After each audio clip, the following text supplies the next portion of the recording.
this would be the show to listen to. So we'll be live here in a few.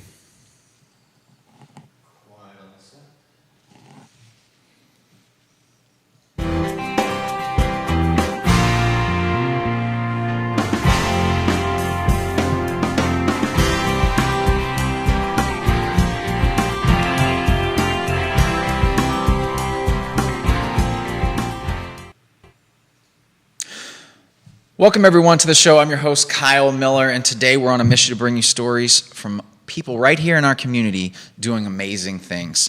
Right here in Charlottesville, people who are helping communities, helping build, helping grow, and we're here to bring you those stories from those individuals to share and to show you what's really going on in town. So before we get to that, word from our sponsors. Today's show is brought to you by Apex Allies, your key to slashing costs and boosting productivity with Apex Allies. You gain access to exceptional virtual assistants at half the traditional cost, transforming how you handle admin tasks. Say goodbye to overwhelm and hello to more time focusing on business growth. Apex Allies offers the support you need and the financial strain, making it easier to prioritize what truly matters. Visit Go Apex Allies now to elevate your business efficiency with Apex Allies. So, guys, with that, today, our guest, Principal, Director of Multifamily with the Gaines Group Architects, Adrienne Strong. How are you doing today? I'm doing well, thanks. Thanks for showing up. Yeah, thanks for having me. I'm super excited about the show today because, obviously, I do a lot with real estate. I buy, sell, fix, flip, hold rentals. And I'm just super interested when we first started chatting about your experiences and everything that you do and what's going on in town. And so I was just like, oh man, I want to have this conversation because that's me, you know? Mm-hmm. So let's first kick it off. You're the director of multifamily for the Gaines Group Architects, mm-hmm. right? And yes. You design apartment complexes for investors to come in and build these for affordable unit housing. Is that correct? Not always affordable unit. We do a lot of luxury apartments, okay. Apartment communities as well. Okay. All over Virginia. Oh, nice. So not just in Charlottesville. What other towns are you working in currently? So most of what we're doing right currently is in Charlottesville. What we've done in the past couple of years, Lightfoot, Christiansburg, Winchester, and then a bunch just outside of town. So Ruckersville, Louisa, Old Trail, and Crozet. Okay. So. Okay. Yeah. So nice. So how big are the units? Or it's probably varies across the board, right? It varies drastically. So we've done units as small as 500 square feet up to 2,000 for a 3-bedroom townhouse style unit. Okay. So yeah, a wide range of unit styles and types, and it really depends on the target market and where we're building. Right. Okay. Did you always have a desire to design apartment buildings? How did this all come about? I wouldn't say I went to it with a desire to design apartment buildings. When I graduated from UVA, though, one of my final design studios was the EcoMod Studio, which we were building a replacement house in Mississippi after Hurricane Katrina. So it was a partnership with Habitat for Humanity, and we were really focused on building efficient, smaller housing. Right. And so I had this idea of wanting to do sustainable design and did a lot of residential before I started diving into multifamily, but I realized that I sort of had the best of both worlds with apartment communities because I get that efficient design with the apartment units and then really explore the design capabilities in the amenity spaces like the clubhouses and the fitness rooms and the pools. I love designing pools. Yeah. So, yeah. And also, my father-in-law was in a wheelchair. I married young, and so was very, very close to him. And so navigating the built environment with somebody who was disabled right.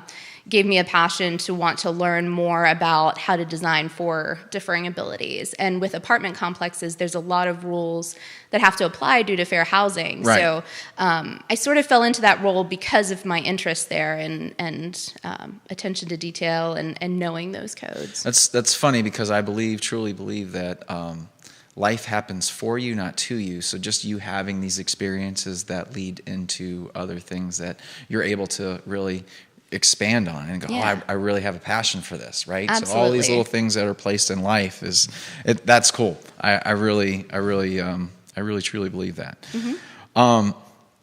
So when you're getting into the art, and you went to UVA, right? I did. You're a graduate of UVA, right?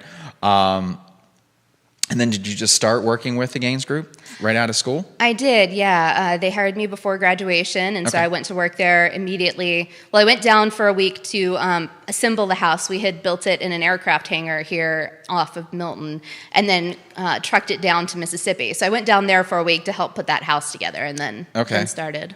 Oh, that was probably a pretty cool experience. It was a really cool experience, yeah. So you did that, then you came back, started working for them. What was kind of like, for somebody who would be interested in something like your job now, what was kind of like the steps that you took in the position to get to the position you're at now? I mean, I know they didn't throw, hey, here's a $40 million project, have fun. Right. One thing my boss says is that engineers know a lot about one thing, and architects are required to know a little about a lot of things. Right. And so there's nobody who comes right out of school knowing right off the bat how to do architecture. Right. They teach you in school how to think, architecture theory, architecture history. You learn how to sort of think big picture outside the box. And then you graduate and there's codes, and there's so many codes. There's local codes and national codes and state codes, and then the accessibility codes, and then structural design, which you have to know details. You have to keep water out of buildings, and it's just on and on and on and on. So just being willing to sit down and learn all of those little things and figure out what you're passionate about, and then focus there. I think one of the things that helped me was I did start with this small firm. So I had the ability to look at a bunch of different projects and do a bunch of different positions for those projects, do a bunch of different research for those projects. So it sort of gave me a good idea of what I was good at, what I wanted to explore further, and sort of develop those things that I like to do. It's funny, the thing, how you keep water out of projects. It's so, I say this to everybody that's in like the house flipping business or does anything with houses. Water sustains life, but it'll also trash everything that you have. It's so important. Right? And I'm not going to name any projects, but we have definitely walked in to do some remedy after the fact because it was not dealt with efficiently. So it's and it can wreak havoc quickly. Yeah, it's amazing. Yeah. You know, the thing that sustains life can also just, cause hundreds of thousands of dollars worth of damage very fast. Very quickly, yes. So I just find that funny. Do you think it's easier to, or do you recommend the route that you did? Because it kind of sounds like you get... So from somebody on the outside looking in going, oh, I like that route that you took to going from, you got to have your hand in a lot of different projects and kind of get an experience and take you in the right direction, opposed to maybe a much, much larger firm where you go in and you got this is your one thing that you do, right? Yeah. What would you say to that? It's hard for me to say because I don't have any experience with the big firms. There are definitely some benefits that big firms can provide. There's a lot of benefits that big firms can provide that smaller firms just can't provide. But in terms of what I learned, where I am, what I'm working on, I really like the route I took. I really love my job. So that's good. So I think I did it well. That's good. What do you think? What is the most challenging thing about your position? Right now, the most challenging thing is going out and selling jobs because I am not a salesperson. And it's a role I've sort of had to find myself in just this year. But in terms of actual design and construction of buildings, the details will make or break a project. And so when you say that, like, because I hear, and I know what you mean by the details, it's all the little things, right? Framing a house, getting it, let's talk about residential because I'm kind of more in tune with that. framing the house, getting a roof on it, get the windows on, and getting that done. That happens really fast. Right. Right? Mm-hmm. But it's even the rough-in electrical, rough-in plumbing, rough-in HVAC. The drywall happens. Mm-hmm. Now the trim starts and the doors. Now the cabinets. It's like at the very end, that last 10%, those last details, we didn't know we were going to have the mirror here. Now we got to rip this out. So all those things take time, take money. So to get those details right in the very beginning of a project, that's why like planning out projects is so imperative. Right. Right? Right. To make sure you know where everything is going. Yep. And to me, it's one of the hardest things to do. Right. You know? And remodels are even more tricky just because you don't know what's going to be behind that drywall when it comes down. Right. So you have to be able to think quickly and problem solve when those things do come up in the field. Yeah, it's as soon as you got a plan going in, but then you take that one drywall off, you pop it off, and termites have gotten in there and trashed all of this stuff, and now you got to rip the whole ceiling out, and you got to redo this. Yeah, it's a lot that gets into it. We try to think of those as opportunities, though, yeah, when they come up, because if you have to tear that wall out, well, maybe we can think about what window goes in here instead if you're going to be rebuilding that. So yeah, because it doesn't cost much more after that. Right, exactly. You know, if you already got it ripped out, you got to put it back anyway. Hey, we're going to move some 2x4s over here. Yep. And be good. Let's think through what we might be able to use this as an opportunity to achieve. I'm going to have to rephrase my thinking on that, because I'm like, I always get frustrated when that stuff happens. So the projects that you're doing with the ADUs and the zoning that Charlottesville has been bringing in to bring in more affordable housing in the city, right? And more units, like more density, right? Expand on that with what you've been doing. So what we've been doing a lot of lately is feasibility studies for different developers or property owners. My focus is more on apartments and multifamily. So that's mostly what I've been working on is the mixed use or just residential buildings, and sort of giving owners an idea of what they would get if they maxed out their property. Right. So because the new zoning does not have a density cap on most of these different zoning areas, we're able to really look at what are the height restrictions, the number of story restrictions, what can you do by building code with certain materials. So we try to give an idea of what you can achieve with wood construction and then what you could achieve with a non-combustible, like a metal, or even going to concrete. To get some of those higher stories. But yeah, just doing a bunch of studies and seeing what's possible with the density and the codes. I know earlier you said you didn't know all of the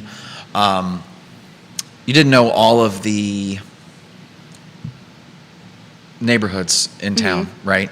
But you did.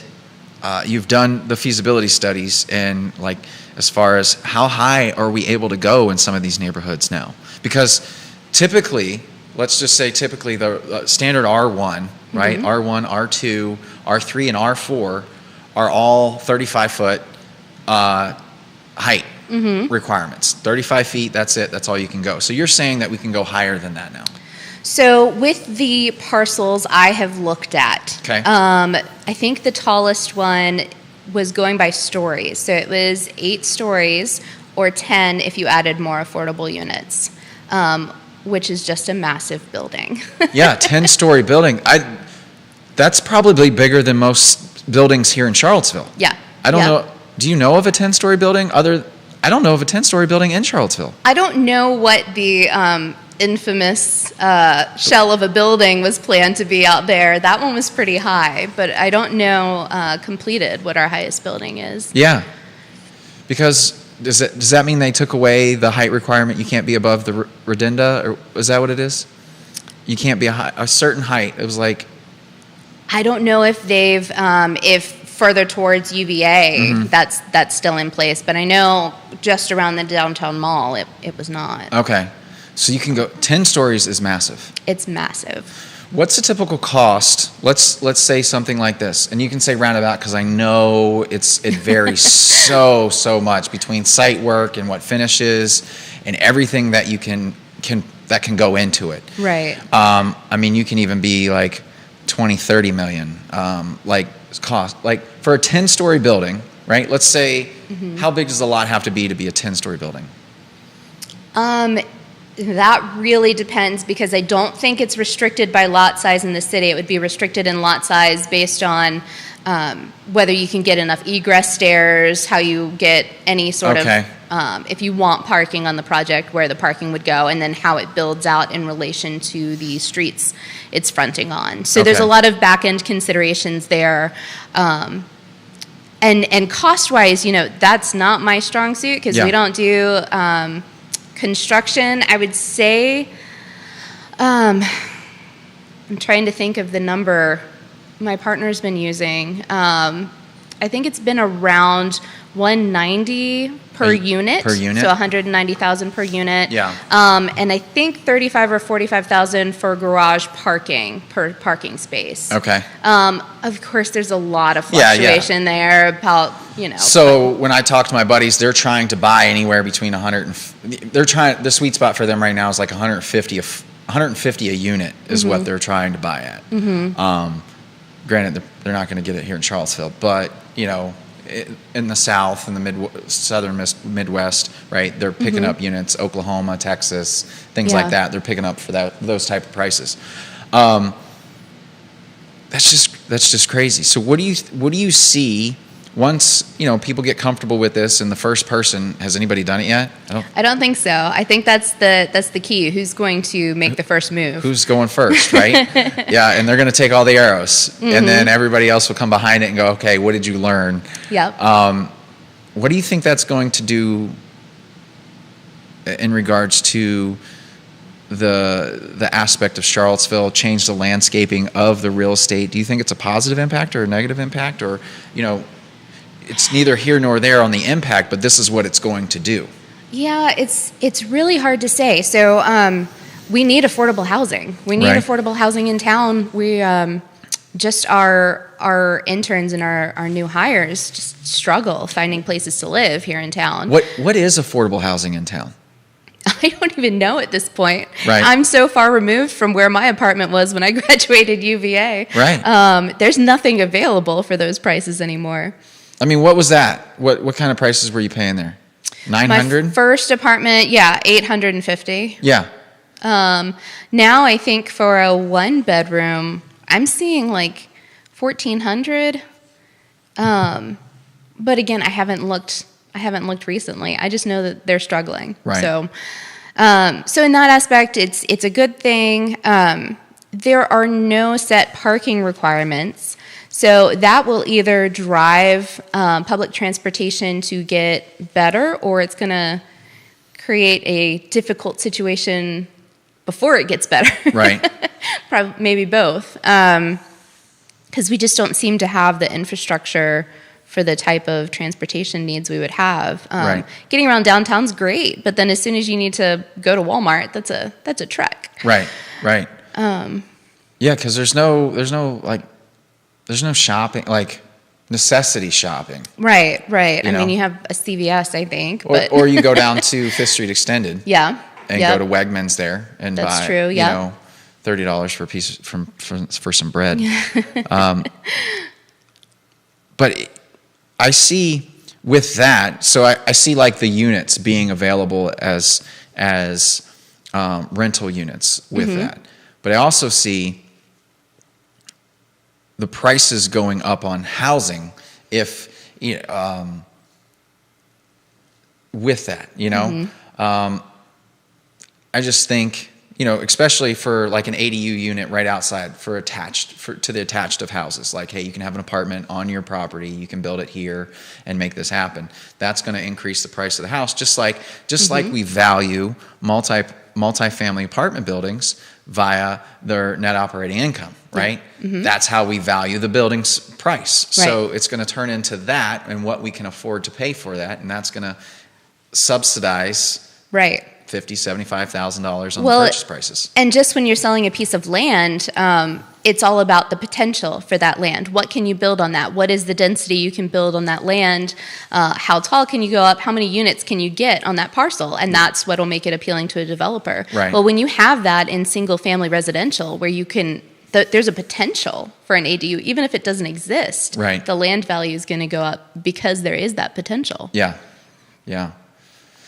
Man, it's just it's going to be an exciting time to see where this all goes and how they do it. I know the city's trying to make it affordable.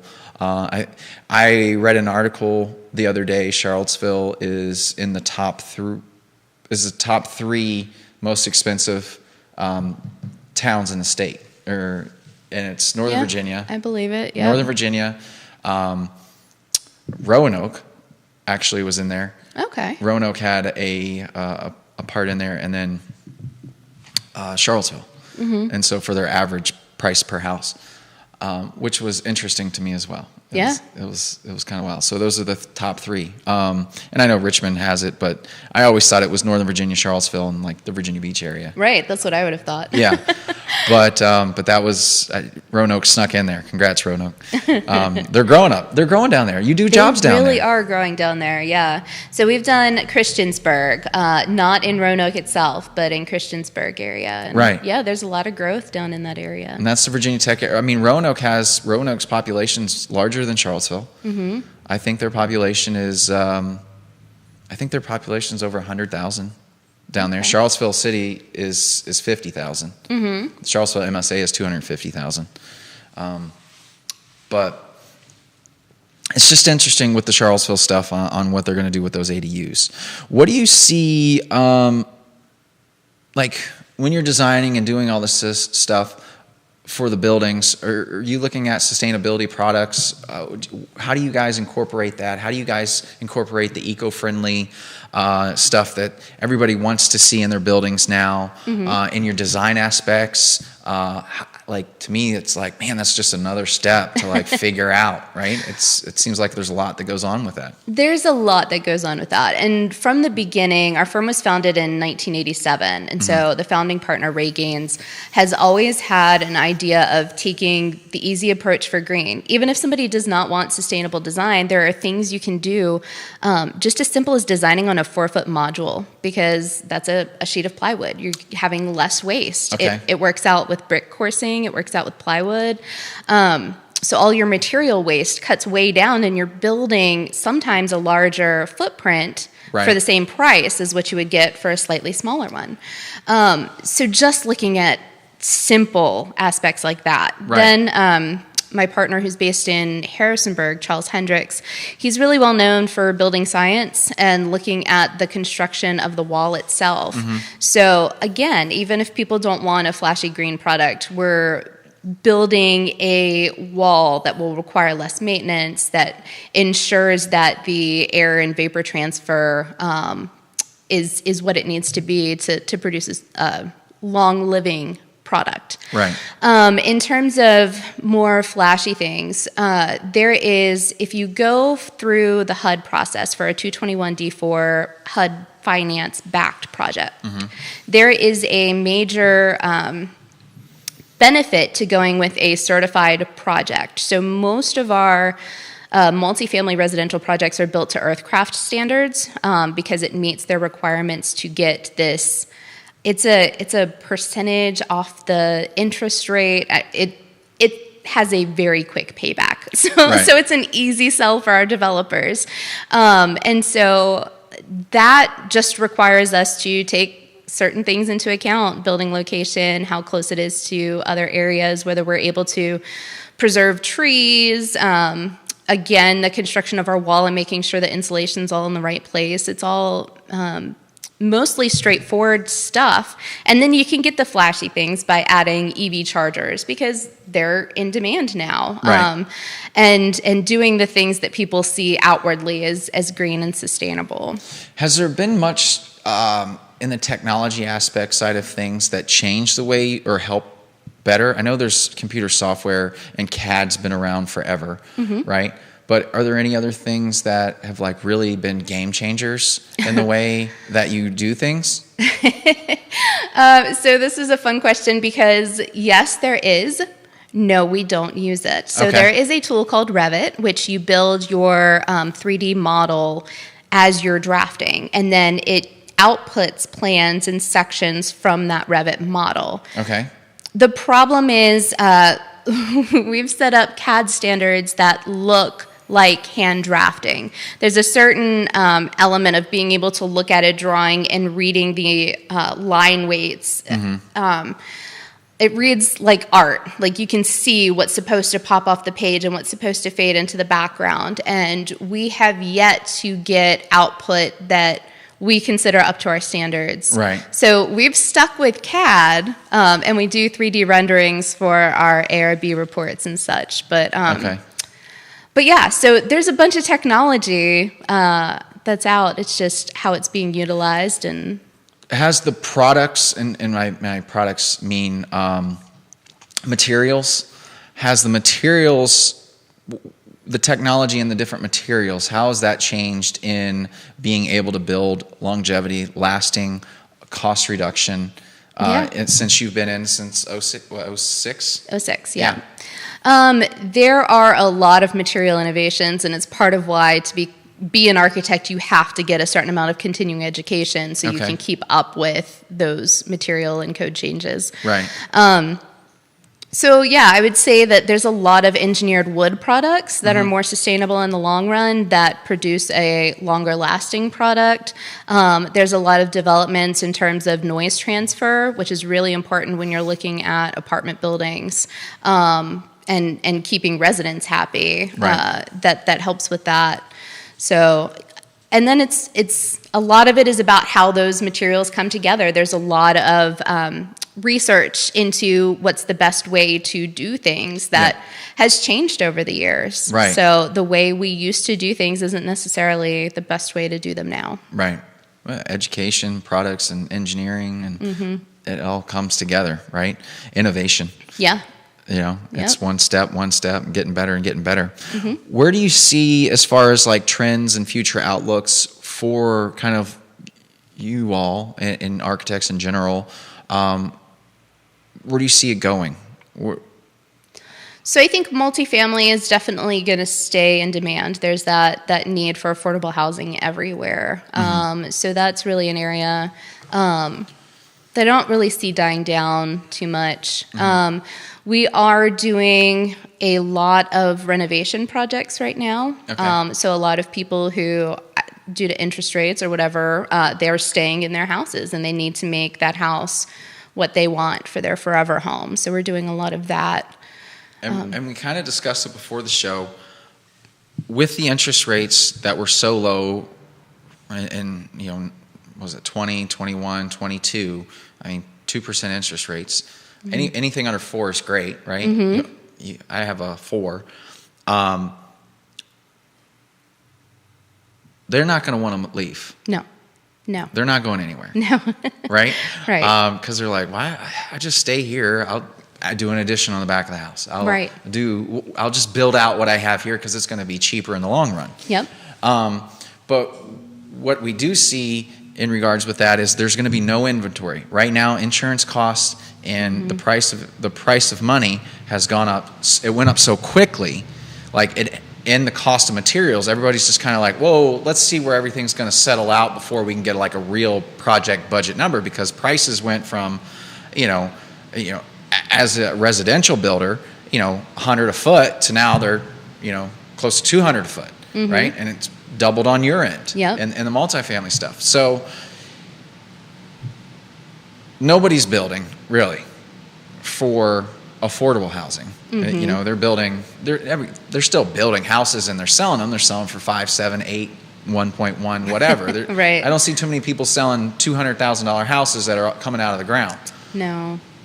So there's going to be no inventory for renters because everything's going to get taken up, right? Everything's going to get sucked up. So we feel that prices are going to kind of start creeping up on the rental side of things, and then what? Your guess is as good as mine. I mean, there's definitely a need for that affordable housing, and I don't know what happens when it gets to that breaking point. Yeah. Do we just have a bunch of families renovating their houses to become multi-generational? Like, where does this go? That's actually one of my thoughts that I've been thinking. Mm-hmm. I live on a farm out in Louisa. We have 50 acres, plenty of places to put things, right? Yep. Multiple outbuildings that could be converted. And it's like, well, Yeah. maybe we just convert this out and get in here and design this. I have a huge barn Yep. that would be kick butt, like with an arc, like have it really done up really nice. It's like 40 by 20, Nice. 2 stories, huge, higher than the ceilings here in the studio, Awesome. right? Yeah. And so it's like that would be really cool if we could do it up really nice and make it look Yeah, good, you that know? would be really nice. And so it's like, I don't know. It's just one of those thoughts I have in my head. I'm always thinking about new things, different things to do, Yeah. make it an event, whatever it is. We're But- doing some multi-generational stuff right now where if you're not going to subdivide the land, you have to be careful code-wise to make sure that what you're putting in complies. But, I mean, this is basically a second house on their land we're doing so that they have separate spaces, but they're still together. Right. So, yeah, And it's funny, America's the only place that does this, right? Most families stick together. Most families live in the same house. Right. Here in America, we're like 18, and in get out. much smaller houses. Much smaller too. house, right? But those houses are paid for, right? And so they're able to accumulate wealth better. When you have 6 people working, Yeah. right? You're bringing it all into one household. Granted, you're living, but it's a community. Right. And this is some of the things that like changed. Like I've had this thought of it's going to be this 18. You're out the house. You're doing your own thing. Da da da da. And it's changing now because I'm looking at like, well, I'm just setting him up to be struggling the whole time. Yeah. And he's got to fight through that. And he's got to fight. Like I have all boys. I have 3 boys, but yeah, it's just some of those things that I'm thinking about. All right, how do I set them up? How do I make them better? So, like, getting somebody out to design and Right. build. We've done a number of tiny homes too for people to put on their land and Yeah, sort of get that separate space there. But yeah, it's it's all pretty cool. It's all pretty cool. Professional development in this aspect. You said you had to do continuing ed, right? So I guess it's kind of like everybody's continuing education sort of stuff. What do they teach you in those classes, and what are they looking out for? so you get a lot of freedom to decide what your continuing education is going to be because all architects have sort of their specialty, and so you want to tailor the classes you're taking to your specialty. Okay.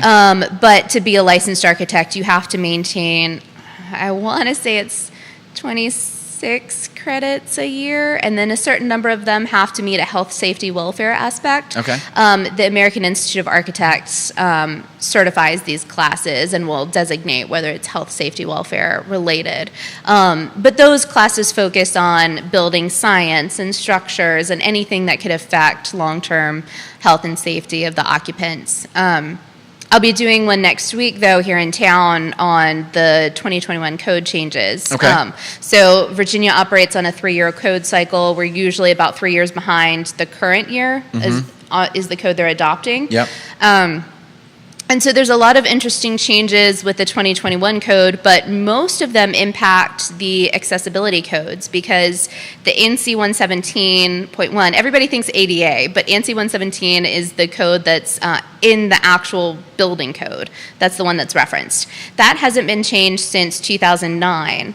The 2021 building codes reference the 2017 ANSI 117. So there's a bunch of changes coming from that. So Okay. yeah, it'll be interesting to start implementing those. Yeah, definitely. Well, how do people get in touch with you, and so like they can work with you? Like, Yeah, what's the best way? So you can reach me anyway, really.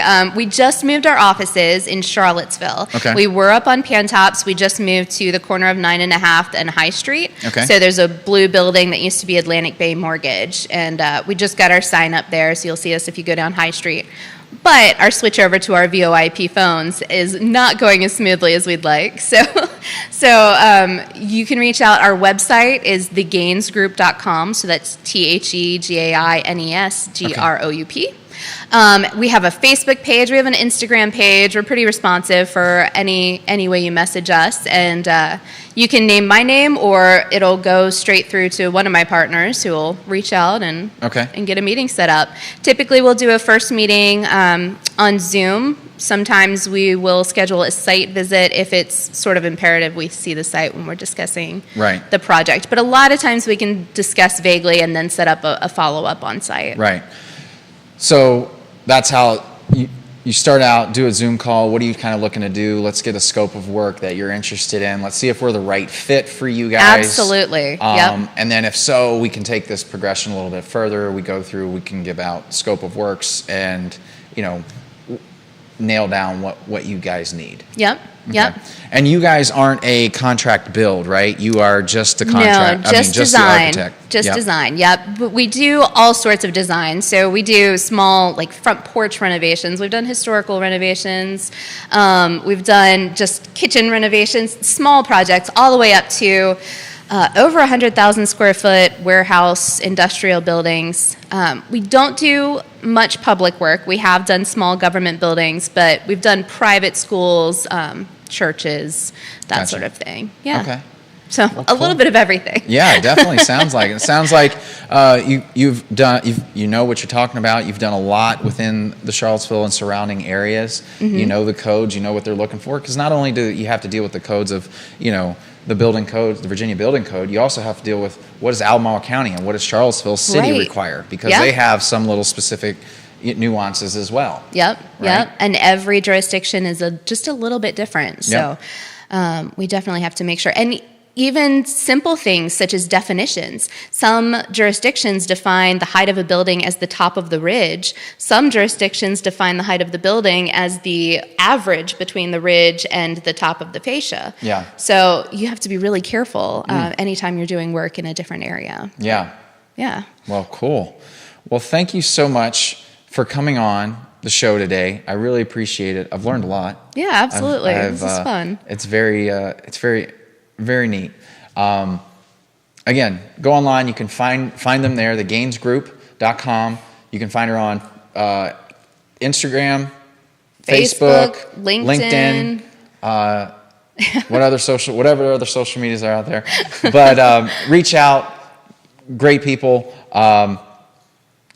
And you'll get back to them and go from there. Again, yeah, absolutely. Guys, thanks for showing up to the show today. We try to bring people who are doing great things within the community, within the surrounding areas, and provide insight to you all for that, and show you how good people are, like how what people are doing, great things, how you get there, how they got there, the story, because I think that has a lot to do with it as far as, oh, well, that person did X, Y, Z. I'd like to do that. I'd like to follow in those footsteps. So reach out. And until next week, have a good one.